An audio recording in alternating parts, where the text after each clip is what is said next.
In today's episode of Locked On Pistons podcast, we are joined by Jordan Bickerstaff, nephew of JB Bickerstaff, to talk about his impact on the Detroit Pistons this past year, their playoff series, and what they need to do in the offseason to improve. We'll do all of that, or talk about all of that, in today's episode, Locked On Pistons podcast. Let's go.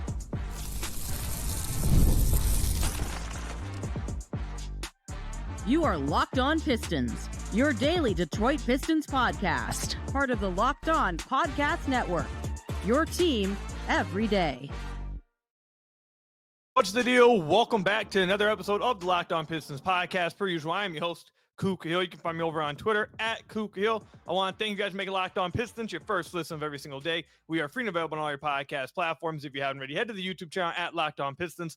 Hit that subscribe button or leave us a 5-star review on whatever podcast platform you're listening to this on. That's another great way to support the podcast. Make sure you guys are going to the description down below. You guys can click the SUBSTACK link where I just put out another breakdown for Cade Cunningham, his playoff review, which will go along with the last episode we just recorded for the podcast when we talked about Cade's playoffs. So go check that out if you haven't already, or if you want to join the playback room, we'll have live watch parties for the rest of the playoffs and also have some stuff going on over there throughout the offseason. Check out the description, subscribe to all of that down below. But today we are joined by a special guest, Jordan Bickerstaff. He is the nephew of JB Bickerstaff. He has worked in the NBA with the Denver Nuggets. He also has played college basketball. He walked on over at San Diego. Jordan, thank you so much for joining the podcast. I appreciate it.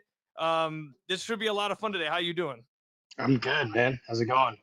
I'm doing good, man. Just trying to get this, trying to knock a workout. You feel me? Just chilling. All right, let's go ahead and get into it. All right, so obviously JB, he was hired this past offseason, you'd still say, to take over a team that had won just 14 games the season prior. It was the worst season in franchise history. It had the worst losing streak in NBA history. It was at the absolute bottom of whatever you think the bottom should be. That's where the Pistons were at heading into that offseason. And JB comes in, takes over a team, him and Trajan, take over a team that didn't really make too many crazy differences. Didn't go after and trade for a star or anything. They got some more vets, but they didn't go out and make some huge moves. And by just adding some vets and adding JB, this team triples their win total, makes it into the top 6 seed in the East, and gets 2 games on the New York Knicks, ending their 17-year playoff drought. I just wanted to ask you, what is it about JB that you believe brought this level of comfortability, belief, confidence? What is it that you believe he really brought to this team to help them have the season that they had? I think it's just his level of experience. Everywhere he's been, he's competed at a high level.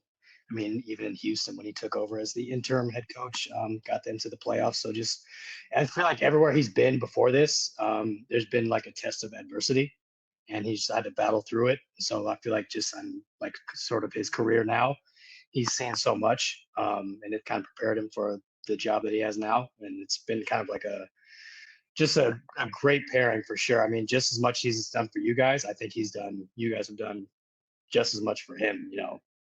He had a quote like where he said he was at a point where they kind of like made him feel like this team really made him believe in kind of sort of like basketball again, or I don't want to mix up his words too much, but they really got him to really enjoy the game.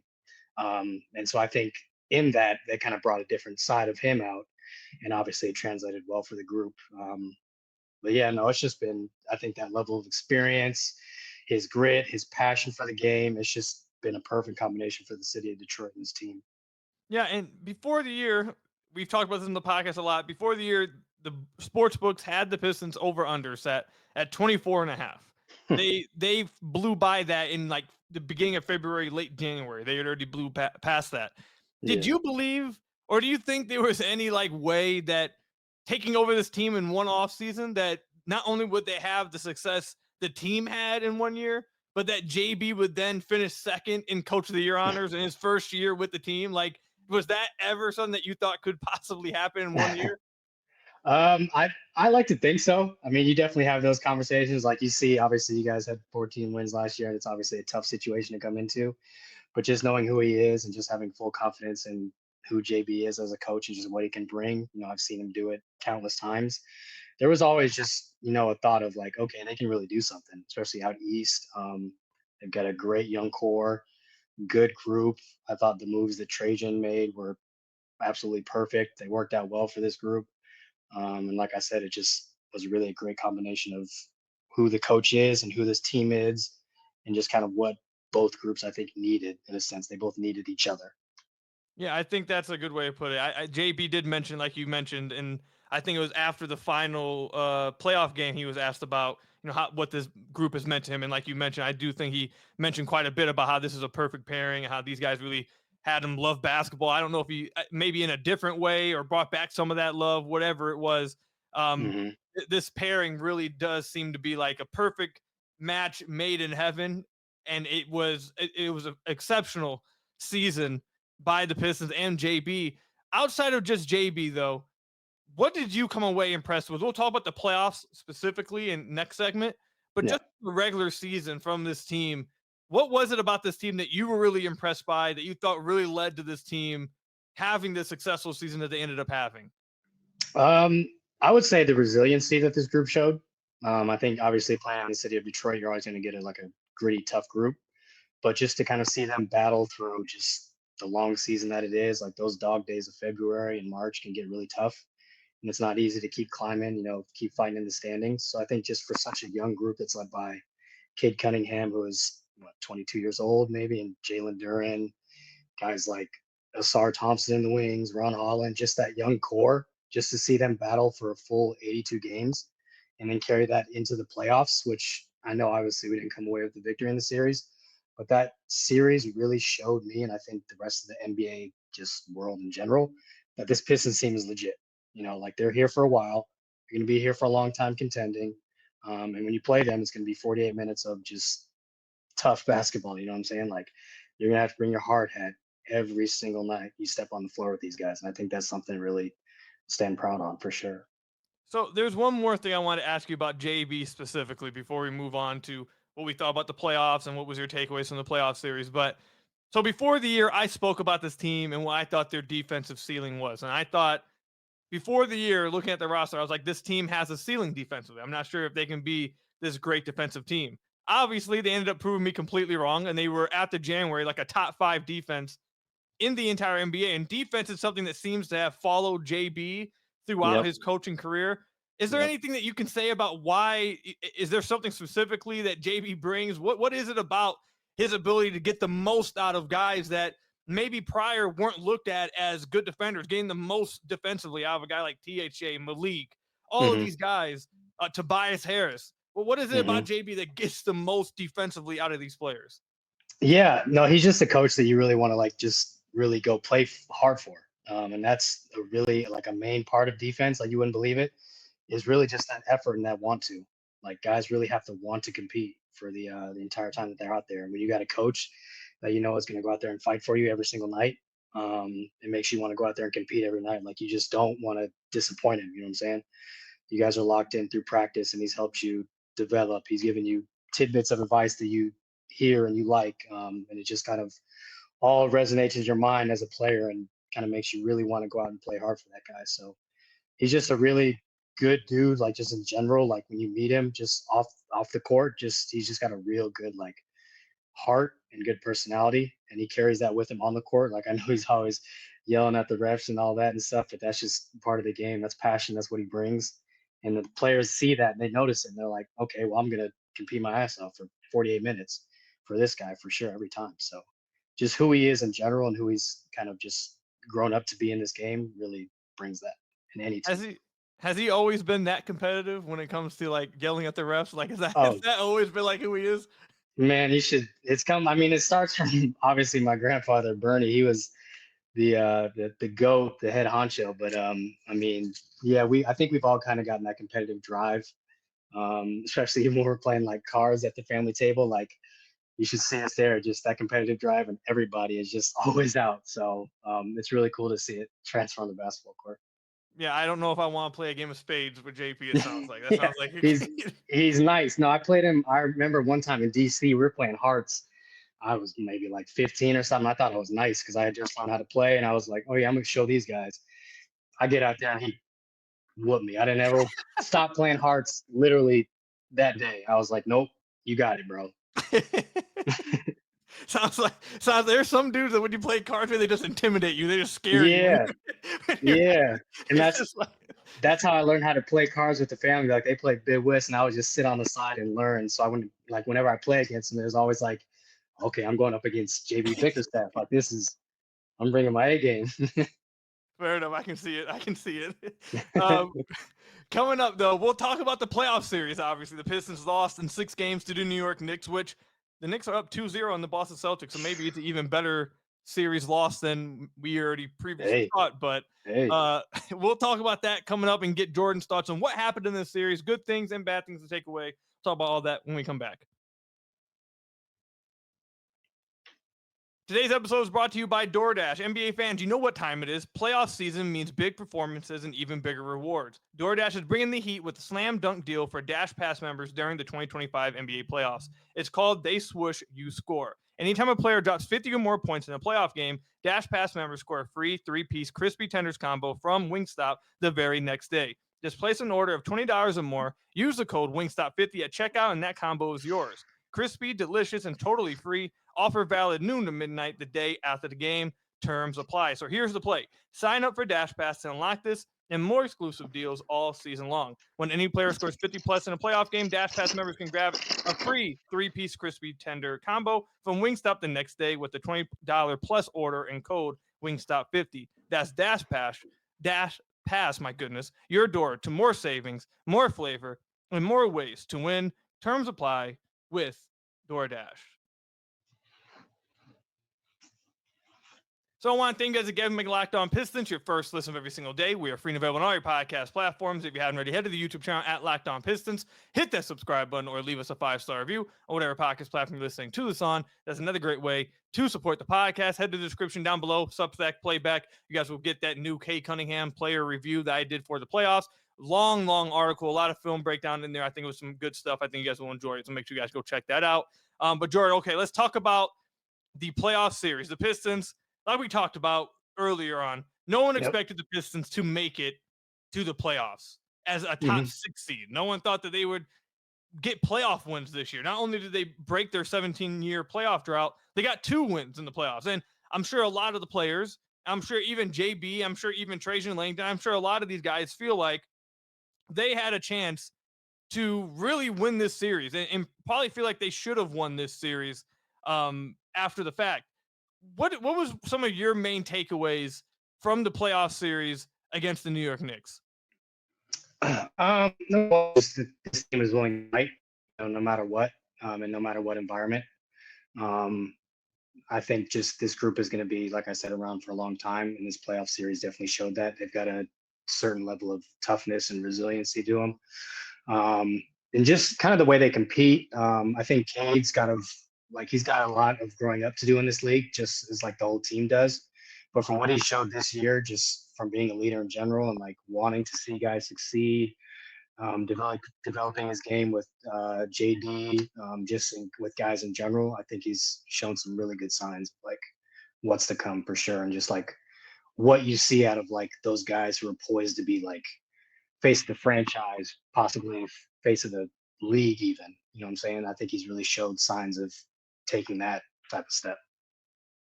Yeah, and the Knicks defense was extremely aggressive on Cade. And he had some good moments, he had some down moments. What was your takeaway from how the Knicks decided to guard him? And what do you think Cade should take away from how they decided to play against him defensively? Is that something he should prepare to see moving forward in the playoffs? Or what's your takeaway from how they decided to play him?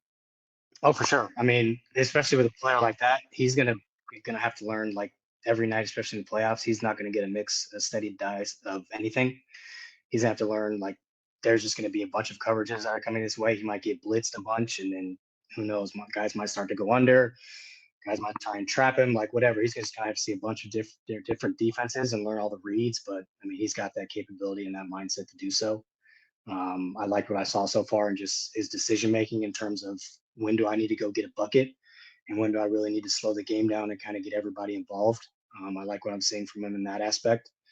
And I think a lot of times you see in young guys, like they don't really trust their teammates, especially like when they kind of get double teamed, like they're frustrated, like they kind of hesitate to pass to certain guys or get guys certain looks. But I think from Cade, just in general, like he wasn't scared to pass to anybody. Like even on that game-winning play, like I know Malik didn't catch it, but he was wide open. It was a perfect play, and he had full-fledged confidence that Malik was going to knock it down.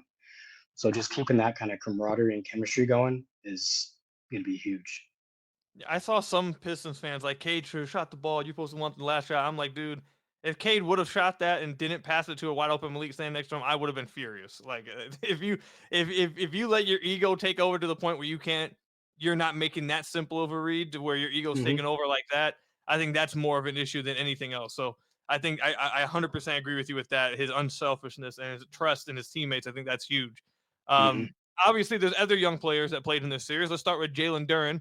Yep. Jalen Duren, I thought he has some limitations. He's not perfect, but I think he gave literally everything he possibly could have. Whatever the ceiling was to what Jalen Duren could provide for you at age 21 in his first playoff series, I thought he hit whatever that ceiling was. Does that mean he was perfect? No, I don't think any of them was perfect, but he did the most he possibly could. What was your thoughts on how JD played in this first playoff series? Yeah, so I mean, the first time I met that guy was at summer league. I got a chance to work with the Pistons team, and we were doing like kind of just a little like practice or whatever. And we were doing these drills, and he came up and set his screen. I remember just running into him, and it was, I swear, I felt like I ran into a brick wall, and he wasn't even trying to set a screen, bro. And so like to see like that type of physicality from that dude, like at the age of, like you said, 21, and I thought he really brought that in this series. Defending Cat, just really going in there battling for rebounds, just being like the real defensive presence that he can be and has the capability of being, as well as on offense, setting good screens, getting guys open, competing on the offensive glass. You know, like you said, I think his ceiling is really high, and he definitely showed it for sure. Let's move on to Ausar Thompson now. Obviously, the next young guy of their crew. He didn't have the greatest start to the playoff series, but I thought that he started to play obviously extremely well towards the end of the series. Him and his brother started making waves, especially towards the end of both of their playoff series. Just what were your biggest takeaways from Ausar Thompson in his first playoff series to date? Just that dude's super smart. He's got a bright future ahead. You know, I really loved what I saw just in his game, just in general. He seems like he's got that ability to guard, 1 through 5. Super athletic, by far the most athletic dude I've ever seen. He's just got a really good feel for the game. It seems like he wants to get better and stay in the gym. I really liked what I saw from him, like handling the ball and being able to like make decisions, get downhill, push the pace on the fast break, and be able to either just go up and finish above guys because that's what he's going to do, or get fouled or make the right read and kick it to whoever's on the corner running with him. So he's definitely a guy that you really want to develop and see him shine and be a big part of this team just from what he brings offensively, defensively. Just his versatility it's amazing. So obviously the Pistons ended up falling in this series. What do you believe was the biggest downfall? What do you believe was the biggest reason why the Pistons just weren't able to pull this one out and pull off the upset on a much more talented and higher ranked and favored basketball team in the Knicks? I think it was just that combination of sort of lack of experience, just being in certain moments, certain situations. And I think just the presence of you miss guys like Isaiah Stewart. I think he was a big factor in, what this team does. I think he would have made a big difference. So I think that played an issue, but main thing was just experience, and give credit to New York. Jalen Brunson is a beast. You see what he's doing in Boston right now, and just that New York team in general.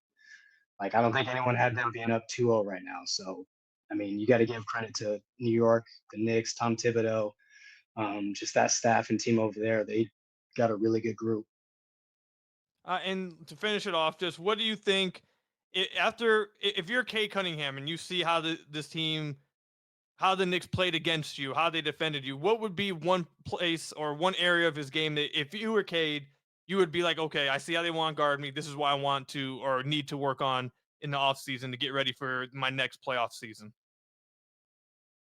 I would always say just their ability to shoot. He's not a bad shooter. He's a really good shooter right now. But I think just that ability to say you see a guy going under screen and you see like just a split second of opening and just being able to just step up, knock down that shot and force defenses to say like, okay, we can't ever go under. Like, we're going to have to go over and either double this guy or do something else because we just cannot let him shoot. So I would always say just his ability to shoot the basketball and defensively, just continue to be a menace out there. As the point guard, you're not only the leader on offense, but you're at the top of the defense as well. So, guys see you playing hard, they're obviously going to want to continue to play hard. Like, they see the best player being a defensive terror. Like, it just sets the standard in the locker room, which is kind of already there. So I would just say keep growing in that mindset. I'd like to see him. I think he'll definitely be all NBA this year, but I think he should strive to be like a all defensive team type of guy, just because he's got that capability. He's got that size, speed, strength, just the combo that you need. I think just doing that will be like a huge step for him. All right. So when we come back, we'll talk about this offseason now. We just heard from Trajan Langdon. Obviously, there's a lot of division, I feel like, in the Pistons fan base now after a successful season. It's, do you make an all-in move? Do you bring everybody back? What's next? How do we take the next step? There's a lot of talk right now, so we'll get Jordan's thoughts on what this offseason could look like for the Detroit Pistons. We'll talk about that coming up. Today's episode is brought to you by Amazon Fire TV Stick. Did you know your Fire TV is also an Xbox? Turn any TV into your gaming and entertainment hub with Fire TV Stick 4K devices. No console required. Just grab your paired controller, subscribe, or sign in to Xbox Game Pass Ultimate with EA Play included, and you're ready to play. Dive into hundreds of premium titles from EA Sports College Football 25 to Call of Duty Black Ops 6. As easily as you stream your favorite shows, it's gaming made simple. It's all on your Fire TV. With 4K streaming, watch more than 1.5 million movies and TV episodes from your favorite subscribed services like Netflix, Prime Video, Disney Plus, Max, and more. Play high-quality Xbox games at a fraction of the cost of a console. Already have a console? Well, a Fire TV Stick 4K device is more affordable and easier to travel with, allowing you to take your or your kids' games wherever you plug in. Head to Amazon.com/Fire TV Locked On to get started. Xbox Game Pass Ultimate subscription and compatible controller required. Available on select devices including Fire TV Stick 4K 2nd Gen, Fire TV Stick 4K Max 1st and 2nd Gen, and Fire TV Cube 3rd Gen. Again, head to Amazon.com/Fire TV Locked On to get started today at Amazon.com. So I want to thank you guys again for making Locked On Pistons your first listen of every single day. We are free and available on all your podcast platforms. If you haven't already, head to the YouTube channel at Locked On Pistons. Hit that subscribe button or leave us a 5-star review on whatever podcast platform you're listening to this on. That's another great way to support the podcast. Check out the description down below for the Substack and the playback. You guys know the deal. But let's go ahead and get into the final segment here. Jordan, obviously this offseason is going to be big for the Detroit Pistons. This is the most optimism, the most hope this community has had around a team since probably 2015, 2016. It even so much exceeds that of that team as well. Mm-hmm. We just heard from Trajan a few days ago. He seems to be preaching patience. There's some fans that are like, this is a year to make a move. What do you think heading into the offseason? What do you think the Pistons need to do to take this next step? Do they have to go make a big move, or do you think they have the answers in-house and it's more just about internal development? Yeah, I would kind of preach the same message, which is patience. Especially like coming from my experience in Denver, when I first got there, game 82 against the Timberwolves was the deciding factor of whether we win the playoffs or not. We lost, and then the next 4 years we ended up being playoff contenders and competing for championships. So it wasn't about like trying to make big splashy moves. Like, there were moves along the way, like kind of along the margins and whatnot, but it was really just about keeping this core together, developing what we had in-house. And I think the same thing applies here in Detroit. You really have to preach, like Trajan was saying, patience and just a willing to, I don't want to say like the Philly, like trust the process, but like just a willing to kind of like go through the ups and downs. Like, I've heard a phrase like, you kind of got to take your medicine. You can't run from it. Like, there's going to be playoff heartbreaks like we experienced this year. But that's just a part of the process. Like, every great team is going to have to go through that, and that's what makes you better.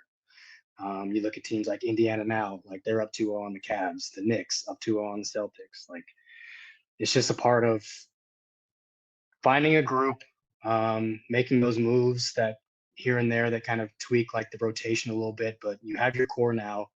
Especially like we haven't even really talked about Jaden Ivey coming back, and he's got a bright future, a big part of this group as well. So yeah, I would say that same message of just staying calm, preaching patience, and just kind of like just staying along the vision. Like you've got a great group. There's going to be moves that you might make and kind of tweak, and it's just going to take time. But I mean, what do you think? What are your thoughts? I think it's a very interesting question. It's obviously going to be extremely it's going to be tough to make decisions on what. I don't know if there's any right answer. It's obviously very intriguing to be like, oh, we made this step. Now let's go make the next move and try to take this back. Like it's intriguing to do that. I think there's risk going both ways. You can take a risk at being too patient. Now you miss your window. You could take a risk and try to swing too early. Now you don't even have a window. There's risk on both ends. I think for me, I think for the Pistons to take the next step from this year, they would just need to improve upon the margins. I would look at that 4 position, try to get a backup 4 for Tobias, or maybe even look for a starting 4 as Tobias ages and let him slowly fall into the backup 4 role. And as he gets older, whichever route they want to take with that. But I mean, you mentioned Jaden Ivey. There's a level of belief I feel like within the front office that Jaden Ivey just having his return will feel like an acquisition of some sort, because he wasn't even on the team basically since January. So Mm-hmm. just adding him, I'm sure they feel like that's our big move. But in order for them to take the next step to going from a 6th seed to like maybe like a 4th seed and winning a playoff series, I think it really is just improve along the margins. Um, like you mentioned, make some rotation tweaks that improve your rotation, and then have some improvements from the young guys. I mean, Trajan mentioned it. Ausar didn't even get an offseason this past year because of the blood clots. That he's going to get one this year. Jaden Ivey's Mm-hmm. recovering. He's going to be back. Another offseason for Duren and Cade to get better. I think all that stuff combined with this improving along the margin should make this team slightly better next year. I also believe that eventually, maybe it's years from now, but eventually I feel like each contending team always ends up having to make one move, whether it's for a star or whether it's for just a player that maybe fits better with your main core, whatever that is. But I'm not sure if I'm not sure if that timeline has already started like this offseason. I don't know if that's something you have to do this offseason in order to take another step. Yeah, and I think just in general, like I think Trajan has kind of proven that whatever vision he has is the right one. And so just to kind of again like just like trust in kind of what he's got going on and what him and John Blair have kind of what they want to see for this team as well as the group themselves. But yeah, there's just always just kind of those steps that you got to take to becoming great. And it's not just about being good one year, it's about being obviously great for years to come and continuing to compete year after year after year, building that sustainability. So yeah, that isn't just built overnight. That takes time and chemistry and just kind of just doing the right thing over and over again. So before we wrap up, I want to ask you this: based on your time working with the Nuggets, um, what obviously the first year that you have success with their Mm-hmm. core or your young guys, whatever, it's fun. It's like, okay, this was extremely fun. There's no real expectations. You kind of just take everything as it's going. You're just like, we're having fun. This is great. After that, expectations start to get placed, and Yep. that's when it starts to maybe sometimes not be as fun. You're wanting, you have to meet levels of expectation with the Nuggets, and you can just to compare it to the Pistons' future. Was it always like, because a lot of people talk about like progression isn't always linear. Sometimes it goes up and then you have a dip and then you have to come back up. So it's not always linear. How was it with the Nuggets? Did you see, what was there ever a time you felt like expectations were felt in the building? And do you think that's something that will be felt naturally from this team, as you obviously expectations are built from good reasons because you've given a reason to have expectations? Is there Yep. something that you believe that like just naturally this team will feel because of the season they had? I think in a sense, just kind of the next time maybe they step foot for like training camp or whatever, it's like there's just a general sense of like, okay, we're here now. Like you tend to definitely feel that in a sense. But I mean, I've always believed pressure is really a privilege, like that old saying, like it's really true. So to now be in a situation where like, okay, now you have expectations for next year, it's not a bad thing. It's a really good thing. And the great ones tend to rise up to that occasion and embrace it. For us, like being in Denver, kind of, obviously when we in the bubble year, getting those 2-3-1 comebacks, and then coming into next year with the real like, okay, this team can really compete for a championship. They've got an MVP, like they can really make some noise. It was more excitement of just kind of like being able to like get back on the floor and like prove ourselves, like prove everybody right, prove everybody that's now starting to talk about as negatively wrong. Like you get that motivation as well. But I definitely see like this group that we've seen throughout all year, they rise to the occasion. And with those new expectations now in Detroit, they're gonna. I think they're really gonna embrace it and just kind of hold on to it. All right, and to wrap it up, what do you think would be a successful season for the Pistons next year? What do you think Pistons fans should feel after this year you should be okay with next year, that you should be happy with next year? Does it have to be a playoff series win? Does it have to be a series win, or does it like what do you think is fair expectations for fans to have moving forward? um, let's see. How can I answer that? I would say I think the city of Detroit has a certain level of expectation in general. Um, win or lose, is that you really do go out there and give like a certain type of effort out there and like hold the city of Detroit to a certain standard. And I'd say just now, like obviously you're competing for playoff spots. I would say a successful season really just looks like an improvement upon what you built now. That's growth between everybody from top to bottom. That's cleaner, whether that be decision making, like just on a constant basis. That's just cleaner, like just step by step details that you kind of tend to see through a team. And I don't like to put just a general number on it, just because I don't think that's fair. Like you just never know with the way the ball turns, and just what happens, and just in general on the court. But I would say the city of Detroit has a lot to like expect, and really like hold the team to a certain high standard. Like looks like the playoff series win, whether that looks like 2 series wins, whether that's a championship, whatever it is. I think the city knows. They're smart. You guys have seen what good basketball looks like. You've seen what a championship looks like. I would say, in a short answer, the expectation is really just you guys know when you see it. And it's really just about taking steps forward and not backwards. All right, fair enough. All right, Jordan, appreciate you coming on the podcast, man. Really appreciate it. It was fun talking with you. I hope Yeah. everyone enjoys it. You guys can follow Jordan over on Twitter. Make him feel welcome over at Bickerstaff32 on Twitter. Follow him over there. But again, appreciate you, Jordan, for coming on. I hope you guys really enjoyed it. Thank you guys for making Locked On Pistons your first listen of every single day. Free and available on all your podcast platforms. If you haven't already, head to the YouTube channel at Locked On Pistons. Hit that subscribe button. But until next time, I'll see you guys later. Stay safe out there. And until next time, peace out.